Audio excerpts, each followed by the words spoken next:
নমস্কাৰ বন্ধুসকল, আজি হৈছে 15 এপ্ৰিল আৰু মঙলবাৰ আৰু আজিৰ পুৱাৰ কেইটামান গুৰুত্বপূৰ্ণ খবৰ হৈছে গৰুক গা ধুৱাবলৈ গৈ কপিলিত সন্তানহীন এজন ছাত্ৰ।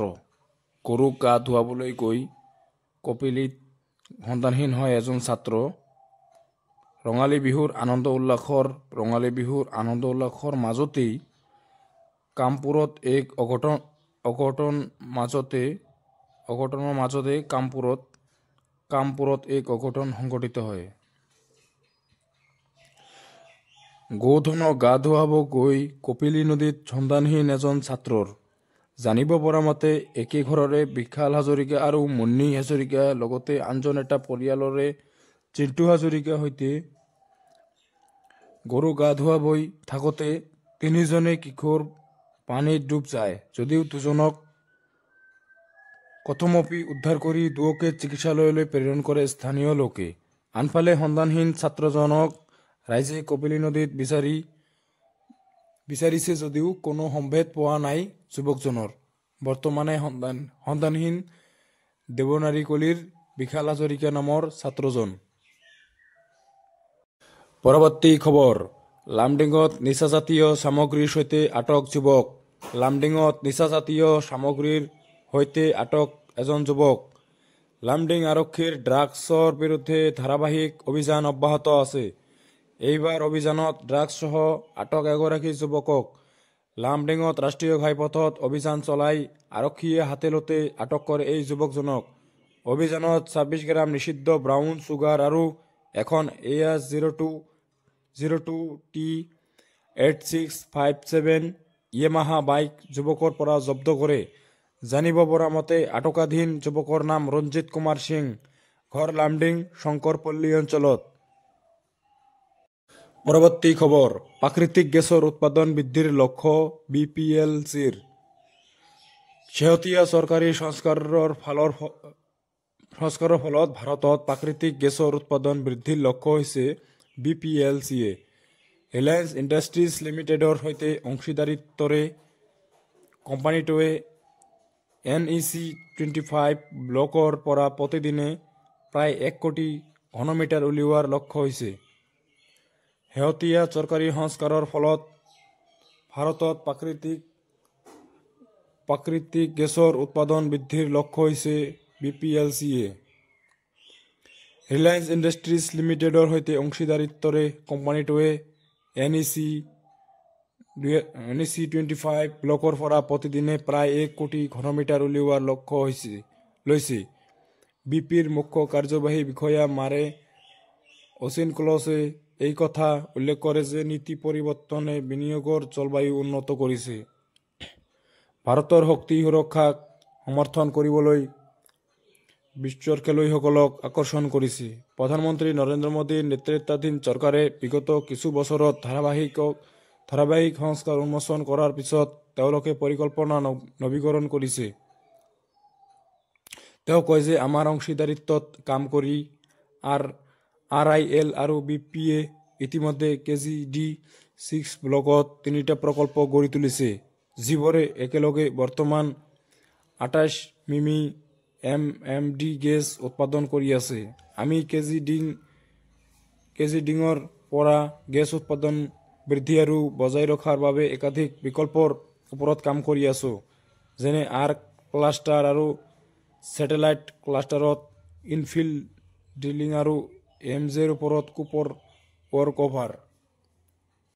পৰৱৰ্তী খবৰ, প্ৰথম দিনাই 199খন মুখ্যমন্ত্ৰী নিৰ্দেশৰ পাছতে নিয়ম নমনা ডাম্পাৰৰ বিৰুদ্ধে কঠোৰ আৰক্ষী তথা পৰিবহণ বিভাগ। বিগত দিনবোৰত ৰাষ্ট্ৰীয় ঘাইপথত সংঘটিত হোৱা পথ দুৰ্ঘটনাক লৈ যথেষ্ট উদ্বিগ্ন হৈ পৰিছিল ৰাজ্যৰ মুখ্যমন্ত্ৰী ডক্টৰ হিমন্ত বিশ্ব শৰ্মা। এই দুৰ্ঘটনাসমূহ অধিকাংশই সংঘটিত হৈছিল দ্ৰুতবেগীত চলা ডাম্পাৰসমূহৰ বাবে। নিয়ম নমনা এই ডাম্পাৰসমূহৰ বিৰুদ্ধে অভিযান চলাবলৈ পৰিবহণ তথা আৰক্ষী বিভাগক কঠোৰ নিৰ্দেশ প্ৰদান কৰিছিল মুখ্যমন্ত্ৰীগৰাকীয়ে। যাৰ পৰিপ্ৰেক্ষিতত এই ডাম্পাৰসমূহৰ বিৰুদ্ধে যোৱা 13 এপ্ৰিল 2025 নিশাৰে পৰা অভিযান আৰম্ভ কৰিছে পৰিবহণ বিভাগে।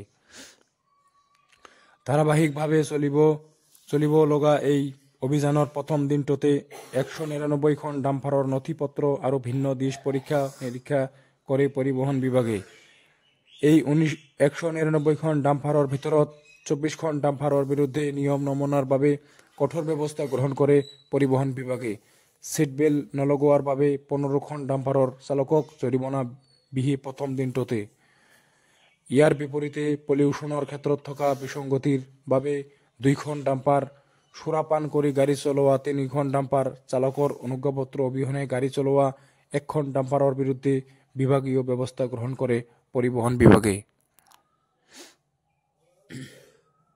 আনহাতে অভাৰলোডিঙৰ অভিযোগত 3খন ডাম্পাৰৰ বিৰুদ্ধে কঠোৰ ব্যৱস্থা গ্ৰহণ কৰি বিভাগে 18খন ডাম্পাৰৰ বিৰুদ্ধে আদালতত নিজাববীয়া গোচৰ ৰুজু কৰাৰ লগতে 6খন ডাম্পাৰৰ বিৰুদ্ধে ই-চালান আৰু 3খন ডাম্পাৰৰ চালকৰ অনুজ্ঞাপত্ৰ বাতিল কৰে।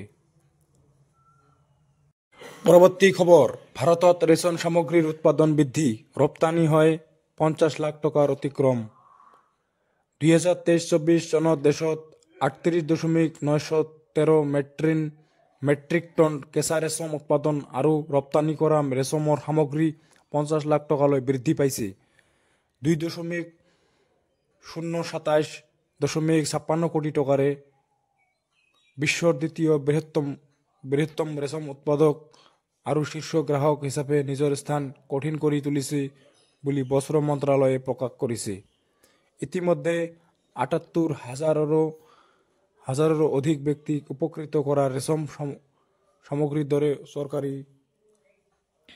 চৰকাৰী আঁচনিৰ সমৰ্থনত ভাৰতৰ ৰেচম খণ্ডই অৰ্থনৈতিক সবলীকৰণক নিজৰ চহকী সাংস্কৃতিক তন্ত্ৰত বৈছে। কাঞ্জীপুৰমৰ জিলিকি থকা হাৰিবোৰৰ পৰা আৰম্ভ কৰি ভাগলপুৰ তুষাৰৰ মাটিৰ মনোমোহাতালৈকে সমগ্ৰ ভাৰতৰ গ্ৰাম্যাঞ্চলত ৰেচমে জীৱিকাৰ সৈতে ঐতিহ্যক বান্ধি ৰাখিছে। পৰৱৰ্তী খবৰ, আকাশত শত্ৰুৰ ড্ৰোন ধ্বংস কৰিব ভাৰতে। আকাশতে শত্ৰুৰ ড্ৰোন ধ্বংস কৰিব ভাৰতে। ভাৰতে দেওবাৰে ফিক্সড উইং আৰু শাৰ্ম ড্ৰোন নিষ্ক্ৰিয় কৰিব পৰা লেজাৰ ভিত্তিক অস্ত্ৰ ব্যৱহাৰ সফল পৰীক্ষা চলাই এই প্ৰযুক্তি বিকশিত কৰা 4খন দেশৰ ভিতৰত অন্যতম হিচাপে বিবেচিত হৈছে। ভাৰতৰ বাহিৰেও এই প্ৰযুক্তি ব্যৱহাৰ কৰিছে কেৱল আমেৰিকা, চীন আৰু ৰাছিয়াই। অন্ধ্ৰপ্ৰদেশৰ কুৰ্নুলৰ নেশ্যনেল অপেন এয়াৰ ৰেঞ্জ, চমুকৈ NOAR-MK laser director energy weapon, চমুকৈ DEW ব্যৱস্থাৰ প্ৰথম সফল পৰীক্ষা অনুষ্ঠিত হয়। ডিফেন্স ৰিচাৰ্চ এণ্ড ডেভেলপমেণ্ট অৰ্গেনাইজেশ্যনে, চমুকৈ DRDO NIক জনোৱা মতে উচ্চ শক্তিৰ লেজাৰ DEWত ড্ৰোন আৰু সৰু সৰু প্ৰজেক্টাইল নিক্ষেপ কৰিব পৰা প্ৰযুক্তি সজ্জিত। DRDOৰ centre for high energy systems and science, চমুকৈ চেছ, হায়দৰাবাদে কেইবাখনো শৈক্ষিক প্ৰতিষ্ঠান আৰু ভাৰতীয় উদ্যোগৰ লগতে এই ব্যৱস্থাটো বিকশিত কৰিছিল। DRDOৰ অধ্যক্ষ সমীৰ ডি কামাটে ANIক কয়, মই জনাত আমেৰিকা, ৰাছিয়া আৰু চীনে এই সামৰ্থ্য প্ৰদৰ্শন কৰিছে। ইজৰাইলেও একেধৰণৰ সামৰ্থ্যৰ ওপৰত কাম কৰি আছে। মই কম যে আমি এই ব্যৱস্থা প্ৰদৰ্শন কৰা বিশ্বৰ 4ৰ্থ বা 5খন দেশ। পৰৱৰ্তী খবৰ, 14,000 কোটিৰ কেলেংকাৰীৰ নায়ক মেহুল চক্সীক বেলজিয়ামত হয় গ্ৰেপ্তাৰ। পঞ্জাৱ নেশ্যনেল বেংকৰ জালিয়াতিৰ গোচৰত অৱশেষত গ্ৰেপ্তাৰ হ'ল ভাৰতীয় হীৰা ব্যৱসায়ী মেহুল চক্সী। ভাৰত চৰকাৰৰ অনুৰোধত বেলজিয়াম চৰকাৰে পলাতক ব্যৱসায়ীজনক গ্ৰেপ্তাৰ কৰে। মেহুলৰ বিৰুদ্ধে আছে 13.850 কোটি টকাৰ ঋণ জালিয়াতিৰ অভিযোগ। তেওঁৰ এই কেলেংকাৰীৰ অন্যতম সহযোগী নীৰৱ মোদী মেহুলৰ ভতিজা। বেলজিয়ামত গ্ৰেপ্তাৰ হোৱাৰ পিছতে অতি সোনকালে মেহুলক ভাৰতলৈ প্ৰত্যাৰ্পণ কৰা হ'ব বুলি জানিব পৰা গৈছে। উল্লেখ্য যে গীতাঞ্জলি জেমছৰ স্বত্বাধিকাৰী মেহুলে 2023 চনৰ নৱেম্বৰ মাহত বেলজিয়ামৰ নাগৰিকত্ব লাভ কৰিছিল। তেতিয়াৰে পৰা তেওঁ তাতেই বাস কৰি আছিল। তেওঁৰ লগত আছিল পত্নী প্ৰীতিও। জানিব পৰা মতে যোৱা 12 এপ্ৰিলত চিকিৎসালয়ৰ পৰা মেহুলক গ্ৰেপ্তাৰ কৰা হৈছিল। মেহুলক গ্ৰেপ্তাৰ কৰাৰ খবৰ বিয়পি পৰাৰ পাছতে পঞ্জাৱ নেশ্যনেল বেংকৰ কেলেংকাৰীৰ বিষয়টো পুনৰ চৰ্চাৰ মাজলৈ আহিছে। কেনেকৈ এই বৃহৎ আৰ্থিক প্ৰবঞ্চনা সংঘটিত কৰিছিল দুই ব্যৱসায়ীয়ে, কেনেকৈ এই কেলেংকাৰী কেনেকৈ পোহৰলৈ আহিল, কেনেকৈ দেশ এৰি পলায়ন কৰিলে, সেই সকলো বিষয় চৰ্চাৰ মাজলৈ আহিছে। স্মৰ্তব্য 2018 চনত প্ৰথমে পঞ্জাৱ নেশ্যনেল বেংকৰ কেলেংকাৰী পোহৰলৈ আহিছিল।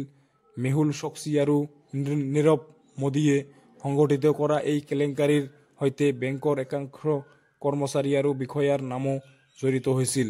এই কেলেংকাৰীয়ে সমগ্ৰ দেশত আলোড়নৰ সৃষ্টি কৰিছিল। পৰৱৰ্তী খবৰ, ঢেকিয়াজুলিত কংগ্ৰেছ জিলা পৰিষদৰ প্ৰাৰ্থীয়ে যোগদান কৰি বিজেপিত। ঢেকিয়াজুলি সমষ্টিৰ এগৰাকী কংগ্ৰেছৰ জিলা পৰিষদৰ প্ৰাৰ্থীয়ে দল ত্যাগ কৰি বিজেপিত যোগদান কৰিছে। সমষ্টিটোৰ পানবাৰী জিলা পৰিষদৰ আসনৰ বাবে এইবাৰ কংগ্ৰেছ প্ৰক্ষেপ কৰিছিল ৰীনা বিভাগক। তেওঁ ইতিমধ্যে কংগ্ৰেছ দলৰ প্ৰাৰ্থী হিচাপে উক্ত পদৰ বাবে মনোনয়নো দাখিল কৰিছে। কিন্তু আজি তেওঁ আনুষ্ঠানিকভাৱে প্ৰাৰ্থিত্ব প্ৰত্যাহাৰ কৰি পদত্যাগৰ কথা ঘোষণা কৰিছে। দল ত্যাগৰ পাছত বিভাগে তেওঁৰ প্ৰতিক্ৰিয়াত অসমৰ মুখ্যমন্ত্ৰীৰ উন্নয়নমূলক কাম-কাজ আৰু নেতৃত্বক গভীৰ প্ৰশংসা কৰি স্বেচ্ছাই এই সিদ্ধান্ত লোৱা বুলি উল্লেখ কৰিছে। কংগ্ৰেছৰ পৰা পদত্যাগ কৰাৰ কাৰণ সন্দৰ্ভত তেওঁ ঢেকিয়াজুলি সমষ্টিৰ ভিতৰত দলৰ দুৰ্বল নেতৃত্বৰ দৃষ্টিলৈ আঙুলিয়াই দিছে।